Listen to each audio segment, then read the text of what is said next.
Welcome back. Now, the Competition Commission has suspended some of its major inquiries, and that's because it has run out of funds. Now, the Commission has also suspended the release of the long-awaited Health Market Inquiry Report. This is until its 2019 and 2020 financial year, which will begin on the 1st of April this year. Now, the Commission has halted new investigations. It says the revised deadline for the publication of the Health Market Inquiry Report will be published in the Government Gazette.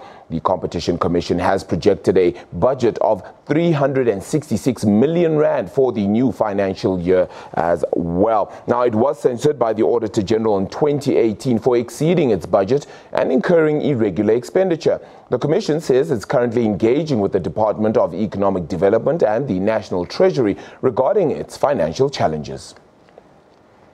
Let's chat about this a little bit more now. And Sipho Ngwema, who is the Competition Commission spokesperson, joins us from our Pretoria studio. Good afternoon to you, Sipho Ngwema. Just a thought with regards to how you plan to deal with the fact that you have to delay all these cases and not take on new ones, and how does that actually affect the integrity, shall I say, of the Competition Commission, if at all? Good afternoon, Arabile, and thanks for having us on the program. Basically what is happening is that, look, the Commission is a victim of its own success.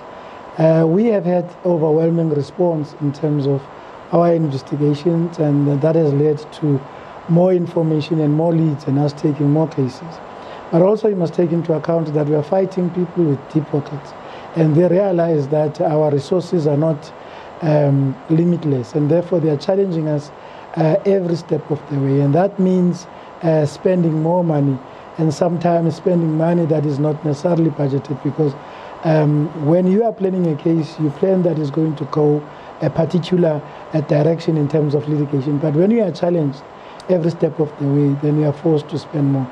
Yes, indeed, we finished the last financial year in the red, and we're trying to now control our activities and operations just to make sure that we keep everything intact. So that has meant that we suspend the activities of the health inquiry. We slow down some of our activities.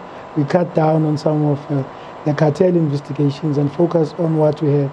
We are doing all that to make sure that at the end of this financial year, we don't end in the red, and we take into account of our previous expenditures and make sure that we keep the ship running. So yes, we have slowed down a bit, but we're trying to make sure that the issues that have arisen, given the fact that now there's more cases, there's more overwhelming response in terms of our projects, but we try and stay within the limited budget that we have. Ngwema, then I must ask then, you had you incurred 129 basically million rand in irregular expenditure. You exceeded your budget by 78.6 million rand.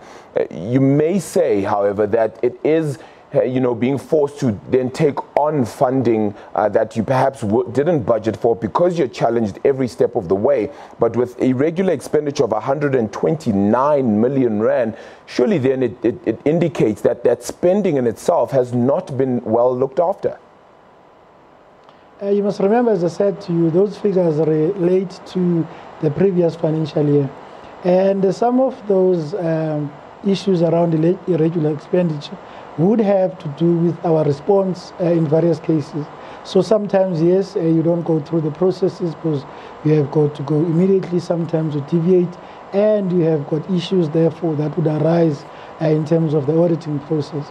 But all those issues arose, as I said, given the success that we were recording, and we had to respond to very many of these unanticipated actions that are taken by those who we are the subjects of our investigations, because they have deep pockets.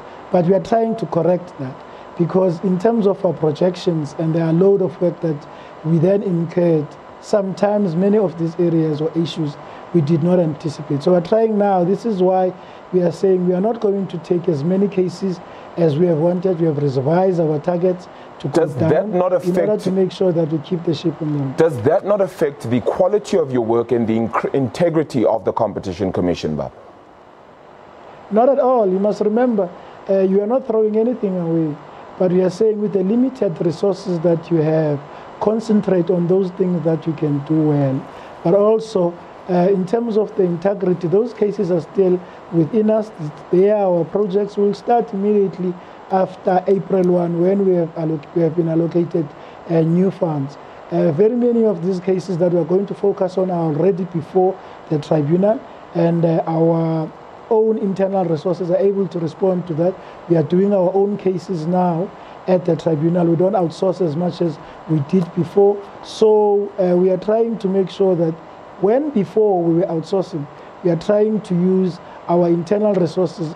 And in terms of our success rate, we are still registering more successes. So it means that we are on the right track. And as I said, we are trying to keep things tight. Are you looking at perhaps a new funding model of sorts? You have 77% of your budget then, which comes from the National Treasury, if I'm not mistaken. The rest is expected to come from revenue from fees paid for mergers and acquisitions. Would you perhaps reconsider the way this is done? Is this still working as a method of funding the Competition Commission? Those are type of discussions that are taking place between us and the relevant authorities. You must remember that we are a creature of the statutes, and whatever we have to do, the policy decisions have to be taken by those who are in charge of policy. We are interacting with Treasury, we are interacting with the Department of Economic Development in order to look at those things. How else can we fund the Commission in order to make sure that it performs its critical function in the area that is mandated to do. So yes, we are engaging in those discussions in order to make sure that the entity is well funded and there's adequate resources for us to be able to fight the kinds of concentrations and anti-competitive conduct that we find in the country. Sipho Ngwema, I appreciate your time. Do come back and perhaps share some more thoughts and any progress you may have with regards to where the Competition Commission does stand, perhaps either yourself or even the leader of the Competition Commission itself, which of course is languishing in a few financial worries which may be of concern. Sipho Ngwema is the Competition Commission's spokesperson.